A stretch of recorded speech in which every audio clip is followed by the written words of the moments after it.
Hey, what's going on, guys? Coming again here. Sorry, just hold on a sec. I made a tea for myself, but didn't yet have a time to drink this. To drink it. Okay, so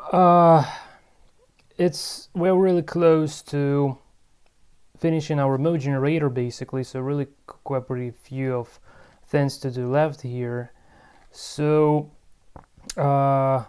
I'm not going to be announcing what in particular we would be doing in this video, so this would be something like move encoding, decoding, and pushing moves to the move list, implementing the move stack, or probably move stack would be in the next one. So I don't have a plan. I just want to bring all this stuff together as soon as possible, try to make it not 1 hour long. Well, probably I'm doomed to have 1 hour long videos, but anyway, so just would it be bringing all the modules together to obtain actually a working mode generator, because as far as I've already passed the perf test for Xiangqi for the very first time in my life ever, and that has been covered in a little bit within the previous videos, so now we can almost 99% rely on the code of both the square attack and generate most functions. I say 99% because when you code in a chess engine, you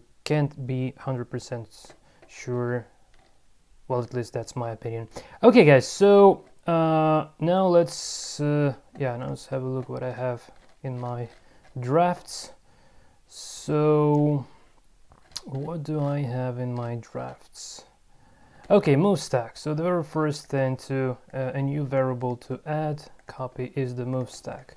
So let's go where the board definition is available. So here below the move below the kin square, I just want to define the move stack variable. So this is just a list that would be appending and pushing moves into it and popping moves from it. And also this would be used within the GUI in order to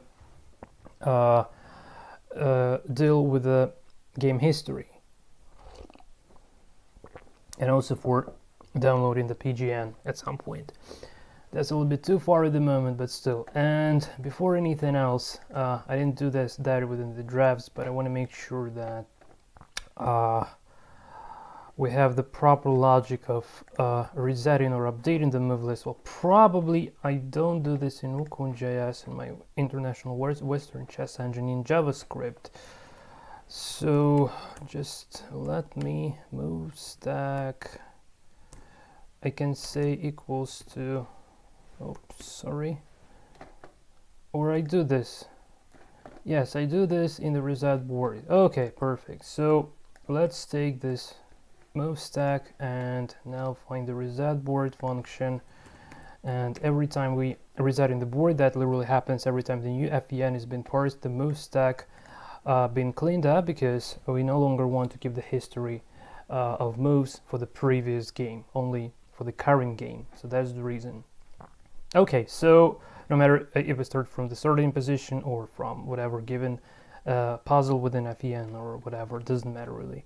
Okay, so move stack. Let's go further on. So make move. No, push move. I want to push move. Where is my push move? Oh, it's probably above. Yeah, here it is. So no, hold on a sec. Oh, yeah. So it's a little bit. Yeah, this is it. Push move. So what else do we want to do with within our push move? Push move. The idea of this function is actually to populate the move list. Move list and move stack is not the same. So move stack is a data structure to hold the games for the entire, to have the moves for the entire game, while move list is data structure to have moves, the number of pseudo-legal moves for a current site to go, and then that list would be processed by the make move functions, and those moves that not living can be exposed into a check would be done on board and searched. Other moves would be dropped because they are illegal. So that's how we would be distinguishing between legal and pseudo-legal moves, which might turn out to be illegal moves eventually. So okay, push move. Just let me remember what I have changed here. So yeah, I was making some sort of a debugging there. Okay, so this is my draft. I'm sorry guys, just it was only yesterday, but I already don't remember really what I was doing there. So yeah, we need to encode move. Yeah, so probably before pushing the moves, we need to encode one.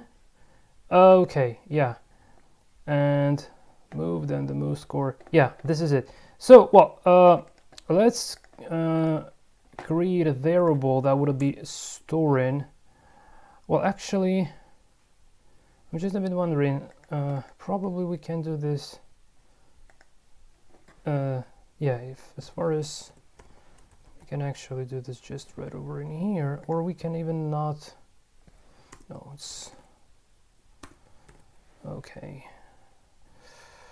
One important thing is to add the move list pointer. We don't yet have the move list, but well, okay. So let's actually get down with the move encoding back and forth, and I will just now quickly walk through the code and demonstrate how it works. So move generator, board zones. Okay. So we would have been encoding source square, source piece, target piece, and the capture flag, which indicates, sorry, whether the current given move is the capture or not. Sorry guys, I just want to drink really. And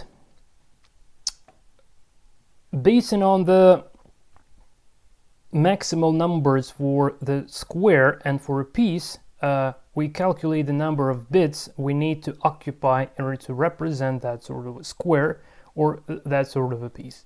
Well, you can try the binary calculator at home if you like, but just to save you time, you can just trust me that the most significant square, the square I0, and its code in particular, its index. So in order to encode that, we need exactly 8 bits. And that's done very simply. You just convert the decimal number to the binary number within the calculator, and then you just see how many bits it takes to represent in a binary format, how many bits it takes in order to store that move. And that's the exact number of bits that we need to occupy within the single integer, which is our move, where we're supposed to be encoding our source square. So source square, target square is the same, because also the source square or target square might be that the biggest I0 one. Then in order to encode the piece, we need to take the biggest piece code, which is black in, which is equal to 14. So it's enough, actually 4 bits.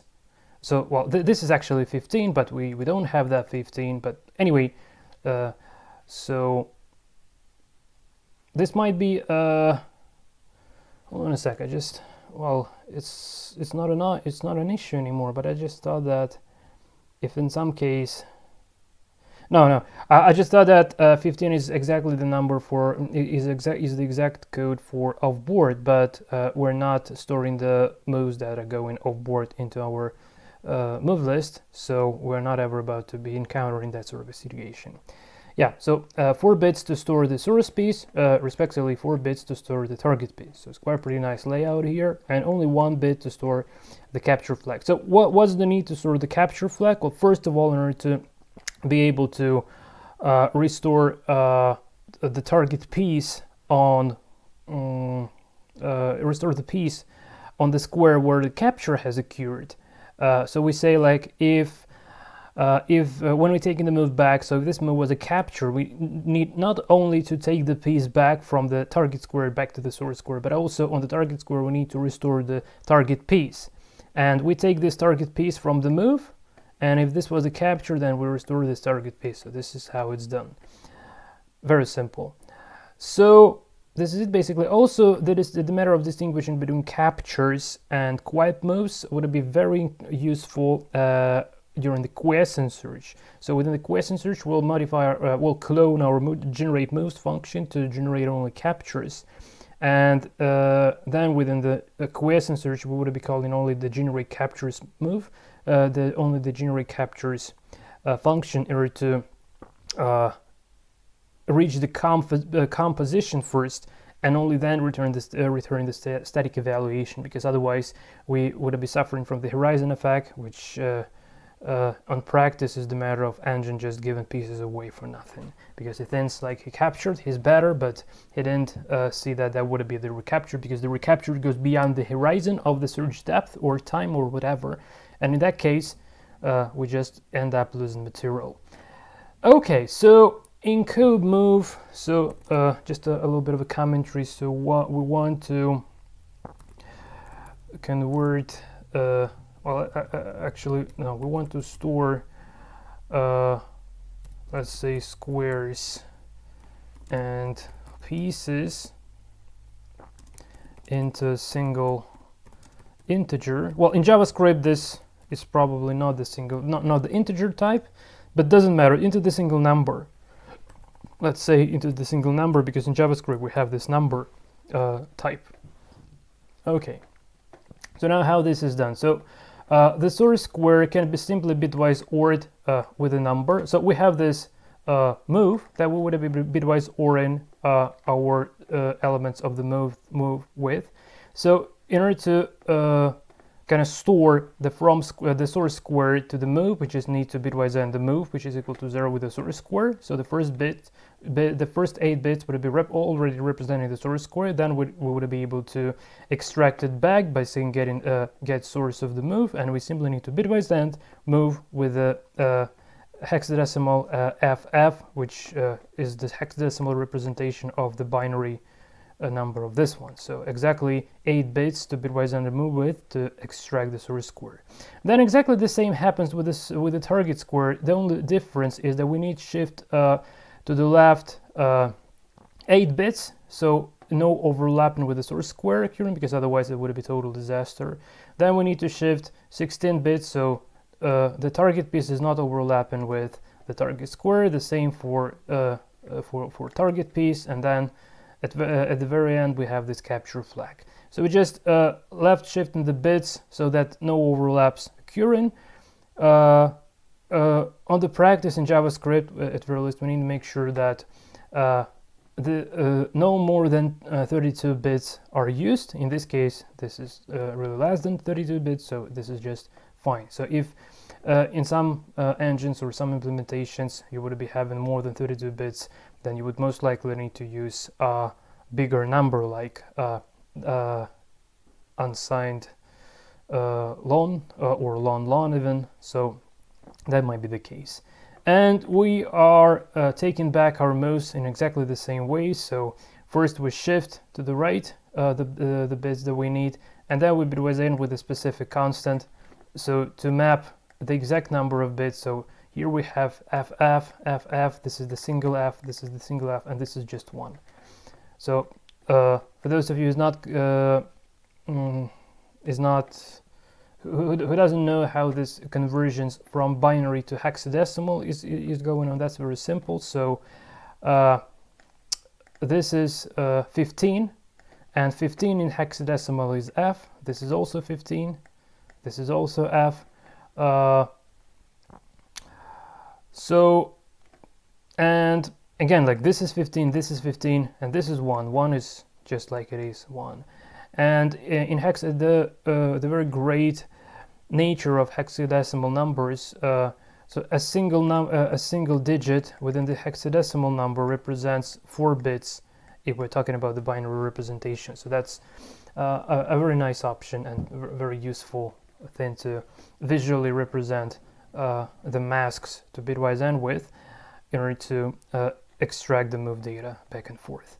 So I think that, well, probably let's already go for a move list, and then let's go for pushing these moves into the move list. Then I will quickly paste the function to print the move list, and when we would be walking through the source code of the print move list function, you will see how this move extraction is doing. And now you'll see how the move encoding is actually working.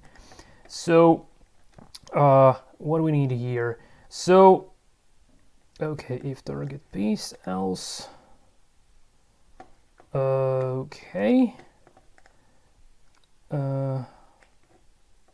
Yeah, so the difference is that we need to distinguish between the captures and non-captures.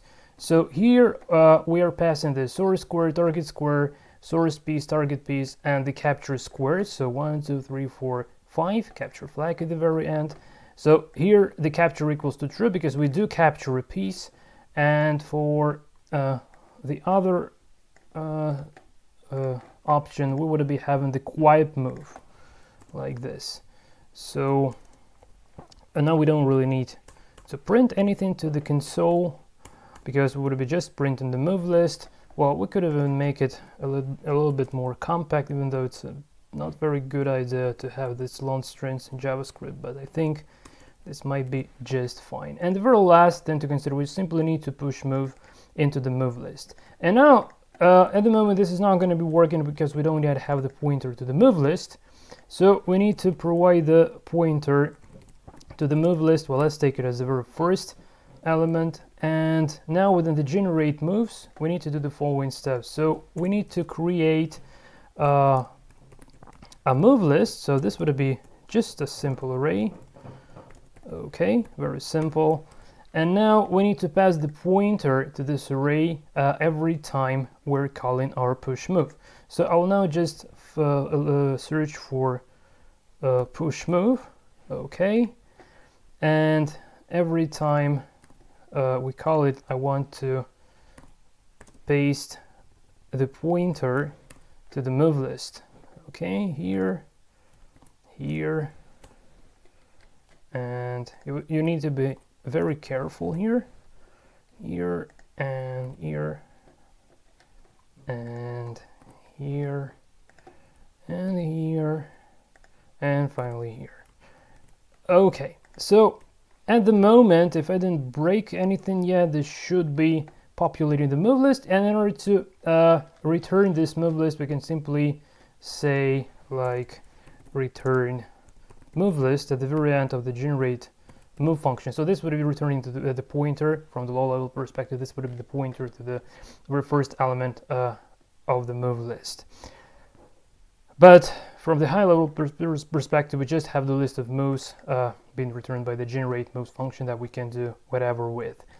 Okay, so now let's try to already we can say like let moves equals to generate moves, and we also can say console.log and this moves.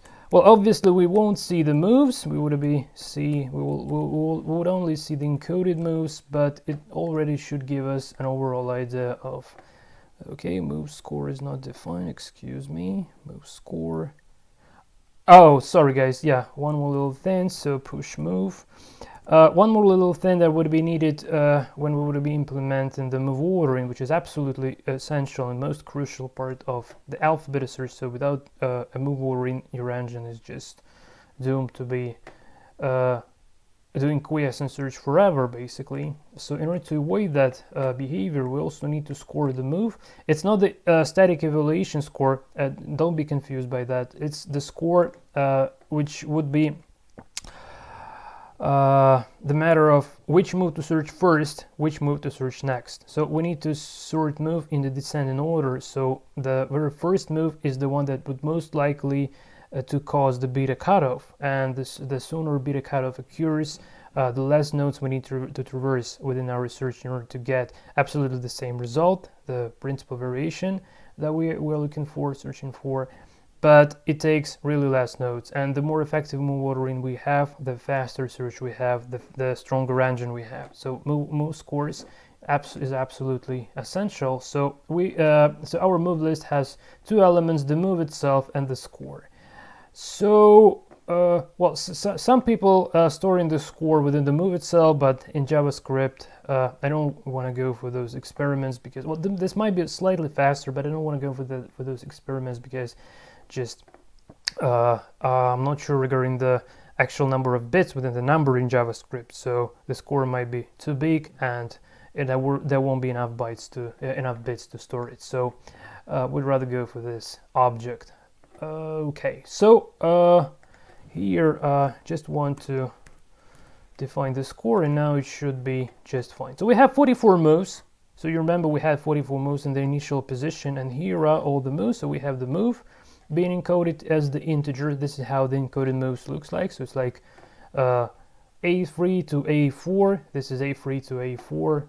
This is C3 to C4. It's so and so and so on. But obviously it's not really that readable. So we need a function to print this, and also to deal with the capture piece that we can see here, and all the needed stuff. So now we are going to bring the function that is called print move list.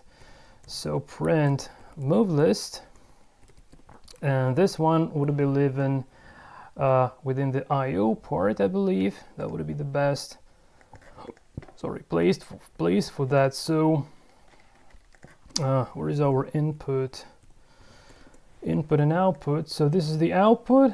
Okay, so let's put it after the print board function. I'm slightly a bit confused. Okay, so now this should be much better. So here nothing much, but just print move list. To be exact, this is the pseudo legal move list. Okay, so what are we doing here? So this is just headers for a table. Then we loop over all the elements within the move list, limited by the length of the move list itself. So in our case, this would be the number 44. So this is the length parameter we're using here, like dot length property here. Initializing the move. Well, I can also use this like let move, slightly bit faster, even though it doesn't matter, but still. So move list index by the index, and you remember we have both move and score. So we need exactly the move, because that's the exact integer, well, number we are going to be extracting data from. So now we are so now here we're just formulating a string to print this to the console. So we need to use to convert square to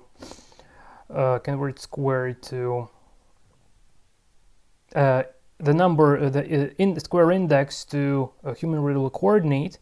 So we're using our get source square function and indexing the coordinates by whatever we have there. So that this would be like square, like 132, let's say. Same for the target square, then source piece, target piece, and the capture flag. And finally, we print in the total number of moves, and logging the moves and printing the move list into the console. So let's have a look how this eventually looks like, basically. So now we can simply say print move list, and this is what we have. Okay, okay, so that's because we need to pass the pointer obviously to the move list that we're printing moves for. Okay, move list is not defined. I'm sorry, moves. What am I doing? Moves. The actual list that does contain the moves here. Okay. So here we have 44 moves in total, and have a look at this nice layout. So we have the move itself, this UCI or UCCI representation, the piece that is moving currently, the piece that has been captured in this current given particular position. So only this knight has been captured, and flags. If the piece has been captured, the flags is equal to 1. Score are not yet assigned. That would be done later on within the push move function, but now it's not the case for us. So let's drop back to our start FEN function, and here we have this initial position to capture. So this classical cannon captures knight, and the capture flag cannon captures knight here. So h to h9, b to b9, b2, here is the b2 to b9, h2 to h9, and all the other moves are done respectively. So 44 moves in total. That's the exact number of moves we need to have for the initial position. But I'll cover that in a little bit more details when it comes to the video on perf test, and probably the next one, hopefully. If we still are on time to cover the make move and take back. But I think nothing can stop us from that basically. So we have the move encoding, we have print in the move list. Yeah, I think that we can already go to making moves and taking them back. So move stack has been done as well. Make move, take back. Yeah, and then in the next video we'll go for perf testing. Okay guys, so I just want to specify the next section within the source code. So here we would be making moves. So make move, take back section here. Okay, perfect.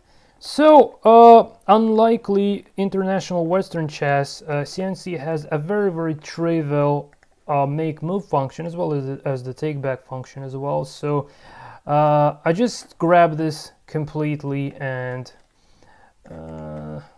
copy and paste in and quickly command through. So here we just want to make move on the chessboard. Yeah,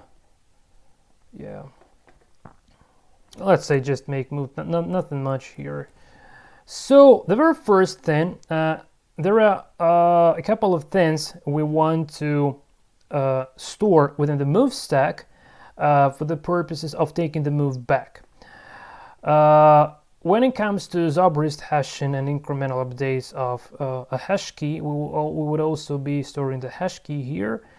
But now it's literally enough to push the move itself, the site to move. Well, actually pushing the site to move is not really that essential. Well, probably, I just don't know how likely, how time consuming this might be. So probably when it comes to perf testing in the next video, we'll just try to play around with this, just to make sure that perf results are not ruined after.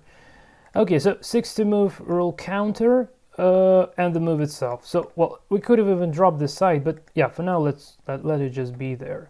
So the next thing to do, so the make move takes move as an argument, and what actually happens here. So we just extracting the source square, target square, source piece, target piece, and capture flag, all the stuff that we've encoded within our move, and then we want to, so this piece of code, what it does, it actually so this move piece, so this code moves piece on board. So board target square becomes the source piece. The source square becomes empty.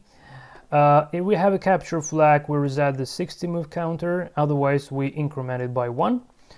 I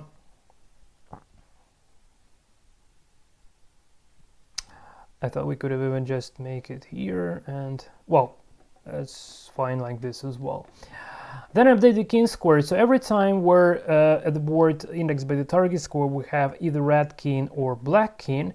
We just incrementally update the square. So king square indexed by the current given side would be the target square. This is needed in order to use the lookup to get the king square. Instead of looping over the entire board, we just use a simple lookup to instantly get the data regarding the is square attacked by the given side or not. Then we just switch the side, and after we've switched the side, so let's say we've just made a move, and now just to make sure that we can return 1 safely, which means that the move is legal, we need to make sure that after this move has been made and the side has been changed, the king has not been exposed into a check. So in order to do this, we simply say square attacked, king square by side -1. So let's say side was white. Now we switch this, now the side is black.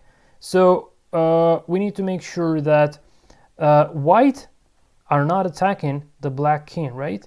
So that's why we use side bitwise over 1. So this literally says like not attacked by the opposite side. So we switch the side and then just make sure that it's not attacked by the opposite side. And sorry, what am I doing now? It's not attacked, I'm sorry, not attacked by the side we've switched to. So let's say we have white pieces, we just made a move and switch the side, so now the side is black. So we need to make sure that black is not attacking our white king, right? So side to move is now black after we've switched. But the king, as far as we've switched the side, so king square, the side will be the white king, but we need to ask this square attack for a black king. So we say king square attack side bitwise or equals with a 1. So that's kind of how it works. I just need to get rid of my debugging statements here. So in case if this returns true, this means that a key has been exposed into a check. In that case, we just take this move back and return 0, which means that the move is illegal, and either perf test or search or whatever function dealing with the moves would be just skipping this move. That's it. Otherwise, we just return true, which means that the move is legal. And now the take back itself. So we want to take move back, very simple. So we are doing exactly the same but in the reverse order. So let me quickly walk through this as well. So we start with getting the move index of the move stack. So we just pushed the move into the move stack, so the length has been increased by 1, so it kind of pointing to the next element. So the very last element of the move stack would be move stack length minus 1. Now we extracting the moves, so move stack and the move index, this one, and not the score but the move itself. We don't care about the score here, we just need to deal with the move. Then extracting source target, source piece, target piece as always. We could have extracted capture as well, but I'm not doing this because we're checking for that only once, so no need to spend time on creating one extra variable here. So moving the piece back, so on the source square we're putting whatever was whatever source piece was there, and on the target square it becomes empty. And now in case if this was a capture, in this case on this empty square we restore the target piece that has been captured just one move ago. And exactly the same stuff regarding updating the king square. So we're just updating the king square here back, so like fourth and back here, and we are restoring the side to move and 60 rule move counter from the stack, and then popping move back from the stack. Well, we could have made another XOR equals side XOR equals 1, and probably that would be even faster. But again, like let's just get done with the perf, and then we will experiment with this to see whether it's crucial from the perspective of timing or not. I don't think this would be that crucial, but we'll see anyway. So this is it basically. This is it, guys. So now a very quick demonstration on how the make move and take back functions are working within our so let's make sure that this can still this still can run. Okay, and now, well, probably no, I would rather just show you that within this within the perf test. I mean, like how pieces are moving back and forth. That's very intriguing to have to watch basically. And here I just want to, so we have the moves. So the first move would be moving the leftmost pawn 1 square ahead. So let's say I just want to make move, and I'm using moves indexed by 0, and I want to move, right?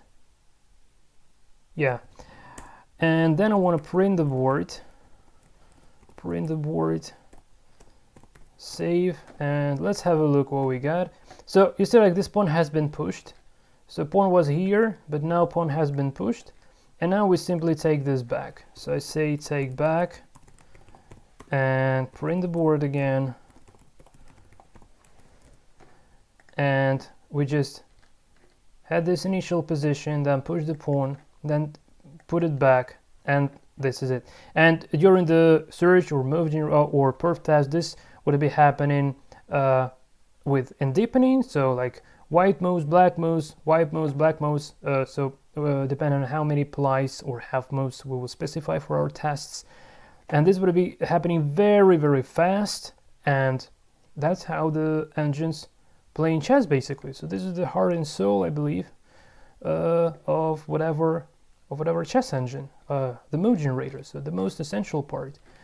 Probably heart and soul, not the most accurate. Probably it's better to say the core, but well, this doesn't matter really. Okay guys, so this is it from my side, and starting from the next video already, we'll finally add perf testing to see how it works basically. And I will also show you how I will add some alerts to interrupt the execution to see to give you an idea like how this internal workings of whatever engine, no matter of chess variant, how it works internally. That's incredibly fun to watch. So stay tuned until the next time, and take care.